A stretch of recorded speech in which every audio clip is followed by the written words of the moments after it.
देखिए, जम्मू कश्मीर अपनी पार्टी पहले तमाम मीडिया के साथियों का यहाँ पे वेलकम करती है। आज हम जिन मुद्दों को लेकर प्रेस कॉन्फ्रेंस कर रहे हैं उनमें सबसे पहला और इम्पॉर्टेंट मुद्दा जो फेंस को लेकर है। हम गवर्नमेंट ऑफ इंडिया से डिमांड करते हैं कि फेंस लाइन को जीरो लाइन पे लेके जाया जाए और साथ साथ जहां वहां के जो मकामी लोग हैं, चाहे वो दराटी के हैं, पंजना के हैं, सरूला के हैं, जितने बॉर्डर के इलाके के लोग आते हैं उनकी कंसेंट के मुताबिक जो है उस फेंस को जीरो लाइन पे लिया जाए ताकि उन लोगों को किसी भी परेशानी का, किसी भी मुश्किलात का सामना ना करना पड़े। साथ साथ जिस दूसरे मुद्दे को हम लेकर आए हैं वो मुद्दा 2022 से लगातार सरकार कुछ सड़कों को, मेंढर की कुछ सड़कों के लिए लगातार डीपीआर बनवाती है और हर बार प्रायोरिटी पे उन सड़कों को भेजा जाता है, लेकिन बदकिस्मती से वो सड़कें जमीन पर कभी भी उन पे काम नहीं हुआ, ना ही उनकी टेंडरिंग हुई है। जिसमें एक सड़क जो महाराजा रोड, जो एक ऐतिहासिक रोड थी किसी जमाने में, उस रूट को जब 1947 से पहले यहाँ दो टुकड़े इस देश के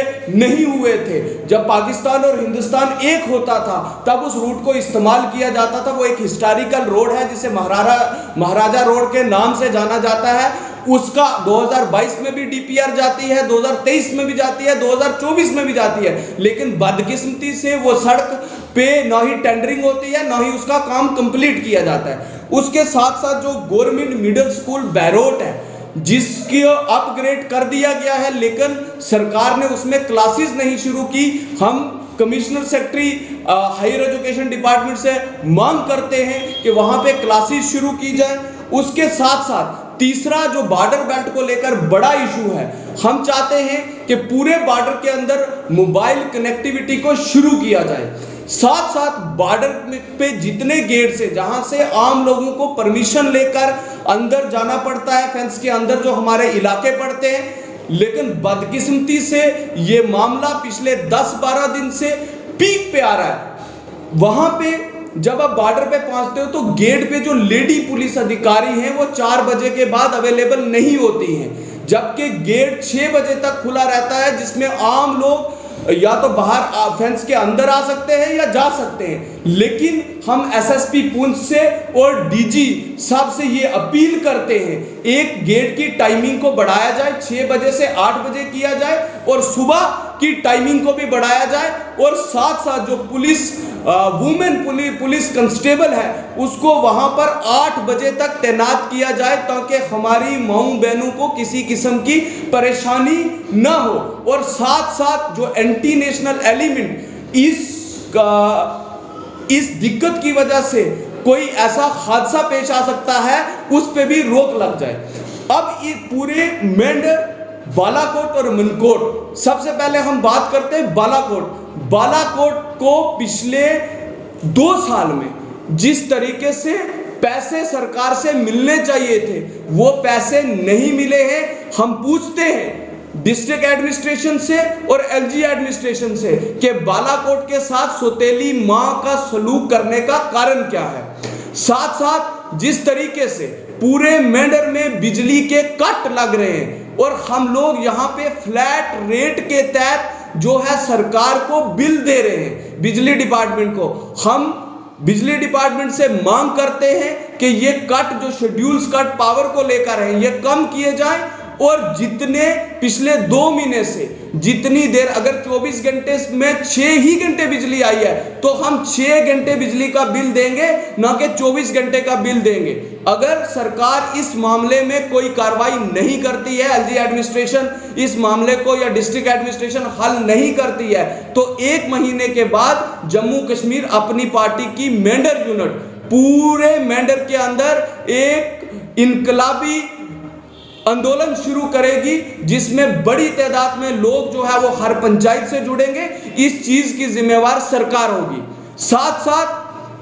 कोटों से लेकर मेंढर में एक रिंग रोड का काम सरकार ने शुरू करना था, जो प्रोजेक्ट कागजों में तो कंप्लीट हो चुका है लेकिन जमीनी सतह पर उस पर कोई काम शुरू नहीं हुआ है। हम एलजी एडमिनिस्ट्रेशन से मांग करते हैं कि इस रिंग रोड पर जल्द से जल्द काम शुरू हो सके ताकि आम लोगों को सड़क जाम की परेशानी का सामना न करना पड़े। साथ साथ हम सरकार से ये भी मांग करते हैं कि आज से 3 साल पहले यहां पर एक पॉलिटेक्निक कॉलेज को लेकर एक सेक्रेटरीट से एक फाइल जो है उसकी शुरुआत की गई थी, लेकिन बदकिस्मती से हमारे कुछ लीडर साहिबान ने उसमें इंटरेस्ट नहीं लिया। हम एलजी एडमिनिस्ट्रेशन से डिमांड करते हैं कि मेंढर के लिए एक गवर्नमेंट पॉलिटेक्निक कॉलेज वजूद में लाया जाए, जिससे हमारे नौजवान यहाँ पे तालीम हासिल कर सके, न कि यहाँ से माइग्रेट करके पंजाब, हरियाणा, राजस्थान या दूसरे इलाके में जाके उन्हें तालीम हासिल करनी पड़े। हम गवर्नमेंट से, एलजी एडमिनिस्ट्रेशन से ये भी मांग करते हैं कि मेंढर के लिए एक एएनएम कॉलेज शुरू किया जाए। वो इसलिए शुरू किया जाए कि यहाँ सबसे ज़्यादा बेरोजगारी है और पुंछ डिस्ट्रिक्ट में मेंढर एक ऐसी तहसील है जिसमें कोई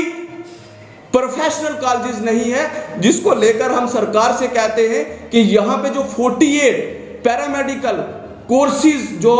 पूरे जम्मू कश्मीर में है, आप हमें कम से कम 48 कोर्सेज के नाम पे एक एएनएम स्कूल जो है वो मेंढर के लिए दें। साथ साथ इस पूरे इलाके में आम लोगों को जिन मुश्किलात का सामना करना पड़ रहा है, आज हमारा नौजवान यहाँ पे लगातार बेरोजगार होता जा रहा है। सरकार एक तरफ एक एसपीओ नामी रिक्रूटमेंट का आगाज करती है, जिस रिक्रूटमेंट में उन्होंने कुछ सिलेक्टेड इलाकाओं को जो है उसमें रखा, लेकिन हम सरकार से ये कहते हैं कि उस रिक्रूटमेंट को पूरे मेंढर बाला। हम इस विषय में हमने एक लिस्ट तैयार की है। मेंढर में 13 हाई सेकेंडरीज